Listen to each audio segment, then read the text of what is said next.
AI impact summit के दौरान France के राष्ट्रपति इमैनुअल मैक्रों और भारत के प्रधानमंत्री नरेंद्र मोदी ने भारत और फ्रांस के रिश्तों को एक नई ऊंचाई पर पहुंचाया है। नमस्कार, मैं हूं प्रवीण गुप्ता और आप देख रहे हैं पीएसआईआर रिसर्च।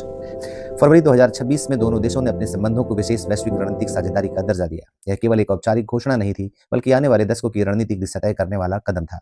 इस साझेदारी की नींव है भरोसा, और यह भरोसा सबसे स्पष्ट दिखाई देता है रक्षा के क्षेत्र में। भारत ने फ्रांस से 26 राफेल मरीन लड़ाकू विमान खरीदने का निर्णय लिया है। ये विमान समुद्र में भारत की रणनीतिक क्षमता को मजबूत करेंगे। पहले ही दसाल्ट राफेल भारतीय वायुसेना में अपनी भूमिका साबित कर चुका है, और इसी क्रम में स्कॉर्पियन क्लास सबमरीन पनडुब्बियां भी भारतीय समुद्री सुरक्षा का अहम हिस्सा भी बनी है।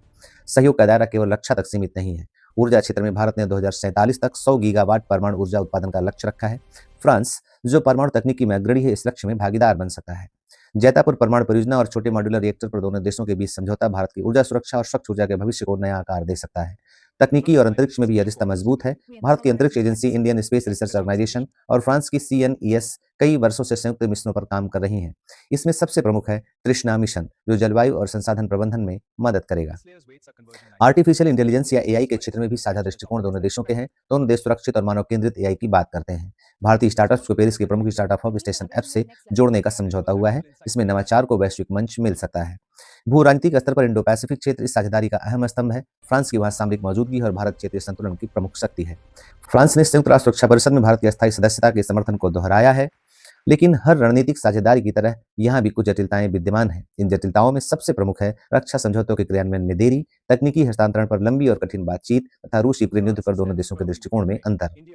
फ्रांस खुलकर यूक्रेन का समर्थन करता है, जबकि भारत संतुलित और स्वतंत्र विदेश नीति अपनाता है। इसी तरह व्यापार के मोर्चे पर यूरोपीय नियम भारतीय निर्यातकों के लिए चुनौती बन सकते हैं, जिसमें कार्बन टैक्स और पर्यावरण मानक जैसे मुद्दे भविष्य में असर डाल सकते हैं।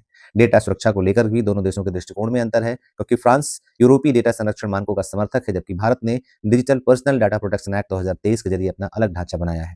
वीजा और वर्क परमिट से जुड़े नियम भी युवाओं पेशेवरों के लिए एक व्यवहारिक चुनौती बने रहते हैं। यानी कि यह रिश्ता तो मजबूत है, लेकिन पूरी तरह आसान नहीं है।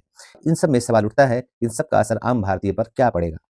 वास्तव में जब रक्षा मजबूत होती है तो देश सुरक्षित होता है, और जब ऊर्जा स्थिर होती है तो उद्योग और रोजगार बढ़ते हैं, और जब स्टार्टअप्स को अंतर्राष्ट्रीय मंच मिलता है तो युवाओं के लिए नए अवसर पैदा होते हैं। इसी तरह जब अंतरिक्ष सहयोग से बेहतर मौसम पूर्वानुमान मिलता है तो किसान और आपदा प्रबंधन दोनों को लाभ होता है। इसलिए साझेदारी केवल सरकारों के बीच का समझौता नहीं है, यह सैनिक, किसान, छात्र, वैज्ञानिक और उद्यमी सभी से जुड़ी हुई है। इसलिए इस समझौते की सच्ची परीक्षा यही होगी कि क्या यह रणनीतिक सहयोग आम नागरिक की जिंदगी को बेहतर बना पाता है या नहीं।